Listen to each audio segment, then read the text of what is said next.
Ular berkepala manusia. Sekitar tahun 2009, ada sebuah video yang menghebohkan internet mengenai ular berkepala manusia yang disebut ditemukan di Watu Limo, Trenggalek, Jawa Timur. Namun ada juga narasi yang menyebutkan itu terjadi di Medan, Sumatera Utara. Dalam rekaman terlihat seekor ular dalam posisi melingkar, namun kepalanya menyerupai manusia yang sudah mengering. Di bagian kepala tampak rambut panjang memutih, kumis putih, dan bentuk wajah yang mirip manusia tua. Keanehan lain yang diperlihatkan adalah adanya bagian tubuh menyerupai tangan pada badan ular itu. Narasi dalam video menyatakan bahwa ular ini adalah gadis yang durhaka karena menendang ibunya selagi sholat. Konon ibunya marah dan menyumpahi anak itu sehingga berubah jadi ular. Beberapa komentar menyebut bahwa itu adalah benda seperti patung atau hasil rekayasa yang dibuat dari bagian tubuh hewan lain lalu disusun agar tampak menyeramkan. Background video yang terdengar seperti bacaan ayat suci Al-Quran membuat video ini menjadi terlihat asli dan dipercaya oleh banyak orang pada masanya. Pocong mati suri. Video pocong mati suri adalah video yang pernah muncul di internet sewaktu masih kecil, di mana narasi awalnya kejadian ini terjadi di Palu, Sulawesi Tengah. Video ini menampilkan sosok pria yang dikaini kafan dan dikelilingi oleh orang-orang yang membacakan ayat suci Al-Quran. Video ini juga diiringi dengan background suara yang menyeramkan, menyebabkan pada awalnya orang-orang takut untuk menontonnya. Namun di detik ke-42, saat video close up ke wajah pria yang tiba-tiba melotot, background pun berubah menjadi musik gokil, di mana pria itu bangun sambil joget dengan kedua tangan membentuk simbol metal.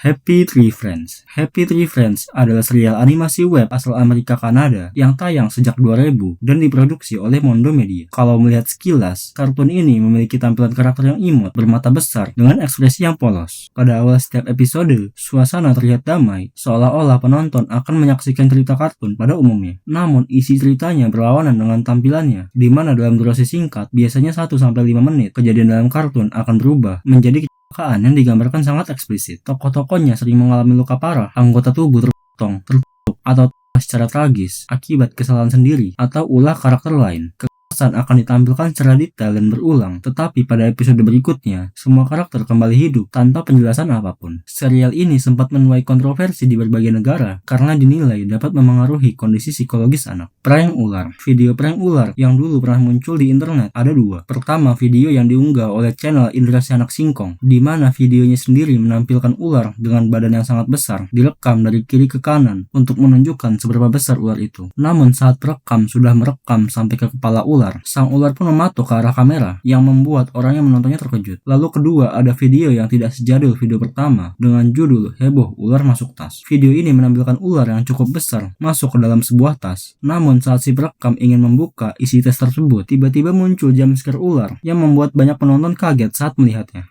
Broadcast BBM. Pada era populernya BlackBerry Messenger, pesan berantai bernuansa horor sangat sering beredar di kalangan anak-anak Indonesia. Isinya biasanya mengatasnamakan sosok anak yang meninggal, nenek tua, korban kecelakaan, atau orang penasaran yang meminta pesan disebarkan ke sejumlah kontak. Jika tidak, penerima diancam akan didatangi, dibunuh, dicual matanya, atau mengalami kesialan pada jam tertentu. Polanya juga hampir selalu sama, di mana ada cerita tragis, ditambah bukti berupa nama korban, dan klaim pernah dimuat media, lalu diakhiri dengan ancaman kutukan. Selain pesan kutukan, terkadang ada juga hoax kecelakaan dengan jumlah korban dilebih-lebihkan, nomor telepon orang meninggal yang katanya akan menelepon balik, hingga dikirimkan link gambar yang berisi jumpscare. Scary Mess. Scary Mess Game adalah permainan berbasis Flash dari tahun 2004 yang dibuat oleh Jeremy Winterlord. Permainannya sederhana, yaitu pemain cukup menggerakkan mouse mengikuti jalur labirin berwarna biru sambil menghindari menyentuh dinding hitam, dengan tujuan sampai ke kotak merah di akhir setiap tingkat. Ada 3 labirin, dan yang ketiga dibuat sangat sempit sehingga pemain harus fokus tinggi untuk menyelesaikannya. Permainan ini menjadi terkenal bukan karena labirinnya, tetapi karena jumpscare yang muncul saat pemain hampir menyelesaikan level ketiga. Pada saat itu tiba-tiba layar berubah, menampilkan foto karakter Regan McNeil dari film The Exorcist, disertai dengan teriakan yang keras. Scary Mess Game mulai menyebar secara viral karena video reaksi para pemainnya, terutama anak-anak yang kaget dan terkejut. Video-video ini diunggah di YouTube sejak tahun 2006. Banyak yang menjadi tontonan populer di acara kompilasi dan parodi televisi seperti Saturday Night Live. Carl Mayer. Reverse Carl Mayer adalah lagu dari band noise Jepang bernama Carl Mayer yang dikenal dengan avant-garde noise, yaitu musik eksperimental yang memadukan berbagai suara acak, teriakan, dan efek bising. Lagu ini pernah viral di internet dan dianggap sebagai simfoni kematian karena siapapun yang mendengarnya akan menjadi gila. Dari beberapa komentar orang yang mendengar lagu ini, ada yang mengalami pusing, migrain, sakit telinga, paranoid, dan pada kasus ekstrim, ada yang mengalami halusinasi dan gila. Lagu ini sendiri menggunakan kombinasi suara anak kecil tertawa, perangan, teriakan wanita, dan gangguan audio mirip TV bersemut yang membuat pendengarnya bisa mengalami stres atau pusing.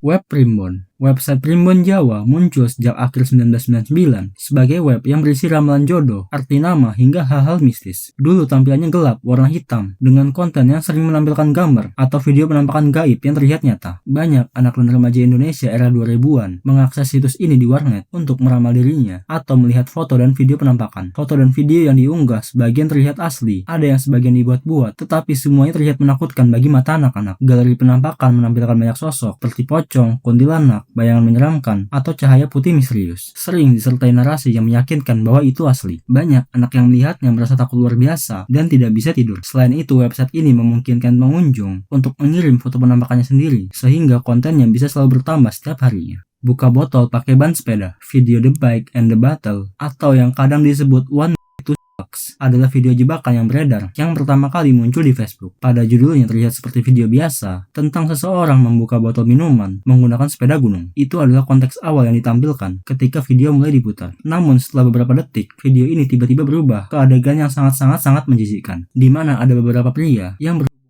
badan sambil mengeluarkan isi organ, yaitu dari tubuhnya masing-masing. Video ini juga diiringi oleh lagu populer, yaitu How Deep Is Your Love, yang dinyanyikan oleh Calvin Harris. Videonya sendiri pertama kali diunggah di Facebook oleh akun bernama Unilat pada 11 Oktober 2018. Tidak ada informasi pasti siapa pembuat asli video ini. Azan Trans TV. Penampakan Azan Trans TV muncul sekitar tahun 2004-2005 dan menjadi viral karena dianggap menampilkan sosok menyeramkan saat azan maghrib ditayangkan. Foto-foto dari tayangan ini pertama kali beredar di internet pada 2006 melalui blog dan forum. Video ini menjadi luas media karena sampai sekarang netizen masih kesulitan untuk mencari rekaman full videonya. Dalam video ini terlihat ada sosok kuntilanak di samping sebuah kereta yang diduga berada di stasiun Gambir saat itu. Berdasarkan analisis orang-orang, ada yang menduga bahwa itu adalah ilusi optik. Sosok yang terlihat menyeramkan disebabkan oleh tiang atap atau benda lain yang menimbulkan bayangan, yang saat direkam di TV dengan resolusi rendah tampak seperti sosok hantu. Ada juga komentar dari beberapa staf Trans TV menyatakan bahwa yang terlihat bukanlah orang atau hantu, melainkan efek pencahayaan dan perspektif kamera. Sampai sekarang tidak ada saksi mata yang bisa memastikan video lengkap tayangan azan ini tersedia di internet. Semua bukti yang ada hanya screenshot atau rekaman samar, sementara video asli sepertinya sudah dihapus oleh pihak Trans TV.